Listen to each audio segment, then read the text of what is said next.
TVS does a fine job of making sporty motorcycles, scooters, commuters, and even mopeds. But this is their first attempt at a relaxed, leisure riding, modern retro sort of a motorcycle. The new motorcycle is called Ronin, the Japanese word for a samurai without a master. And that probably makes sense because the folks at TVS told us that they want to make a bike that does not fit in any specific category of motorcycling but should be able to do a bit of everything.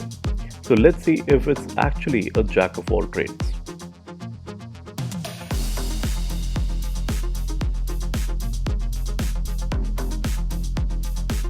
The Ronin has been built from the ground up and it surely doesn't seem to fit into any known category of motorcycles. But if I were to try, it looks more like a neo-retro roadster with some scrambler elements and ergonomics of a relaxed cruiser.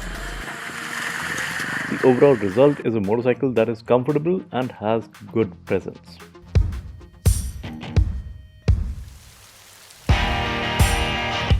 The highlights include a round LED headlamp unit with a distinct T-shaped DRL and upside-down Showa front forks that flaunt a golden finish on the mid and top spec variants.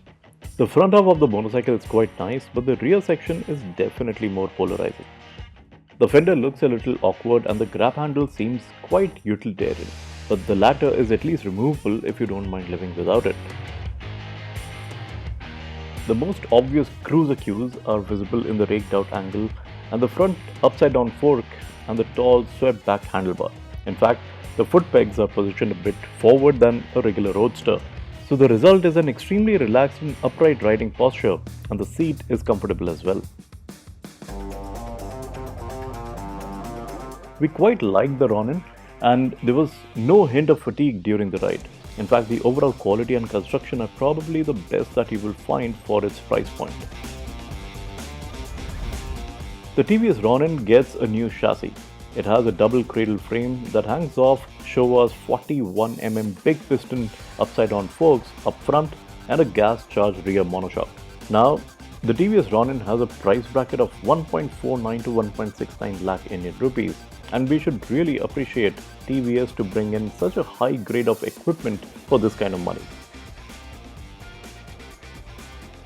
The lazy 27-degree rake angle of the suspension fork is quite cruiser-like and brings in a lot of stability but at the expense of agility. To work around that, TVS has designed a fork offset at the bottom, which is something you see normally on dirt bikes. But where the fork offset on a dirt bike moves the wheel forward to increase the trail, TVS has gone the other way around here and brought the wheel back in. This helps to reintroduce some agility and make for a light and easy bike to ride.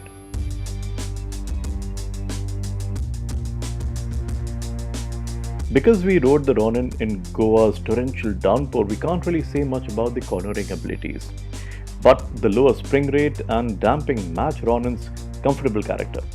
And that's what you expect from a motorcycle of this sort. Relaxed posture, comfortable ride, and a great level of engineering.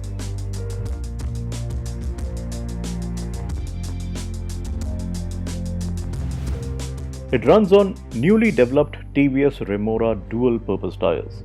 These, coupled with 181mm of ground clearance, let the Ronin accomplish some basic off-road riding. But you'll soon discover that the standing position is awkward, the rear ABS can't be turned off, and that the suspension can bottom out quite easily if you start doing silly things. The tires, however, offered a reasonable grip even in wet conditions.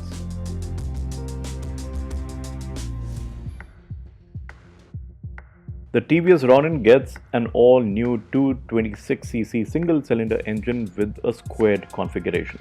The engine has 4 valves, an oil cooler to keep temperatures in check, and it drives the rear wheel through a 5-speed gearbox that is shared with the RTR 200. The engine has an extremely flat torque curve spread richly across the low end mid-range of the power band.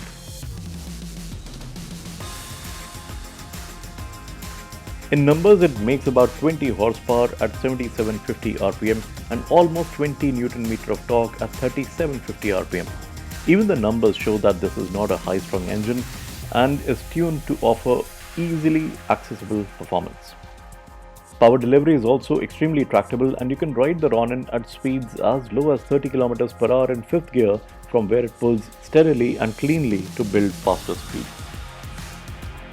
But if you want to make a quick overtake, you will need to downshift, and this is where the slipper and assist clutch comes into play to help you out with hassle-free downshift at any speed. Whether you are shifting up or down, every gear slots in very slickly and smoothly, and that enhances the comfort level a bit more. For the Ronin, 85 km per hour is a relaxed cruising speed, and it holds 100 km per hour without any signs of stress.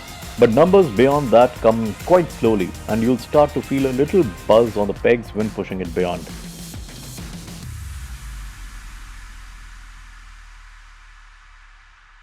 The Ronin also has two riding modes, urban and rain, but they only affect the sensitivity of the ABS.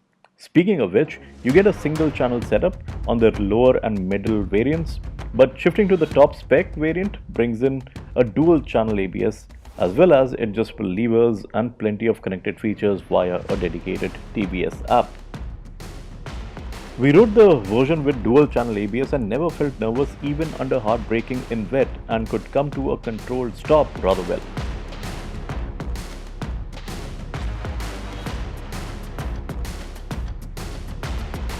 The onboard trip meter looks quite similar to Ducati's Scrambler's offset instrument console. It displays plenty of information and is also quite clear and easy to read. As we told you, the Ronin comes with some connected features through smartphone integration. So you get features like turn-by-turn navigation, getting information and responding to calls, vehicle health status, and much more.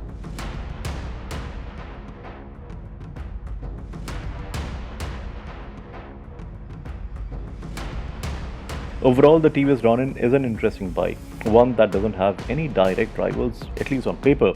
But after spending some time with it, we can see that it can be an affordable alternative to the likes of the Honda CB350RS or Royal Enfield 350S. This is a solid package that does a bit of everything to some extent, but does one job exceptionally well, and that is of delivering a joyful and relaxed riding experience on tarmac.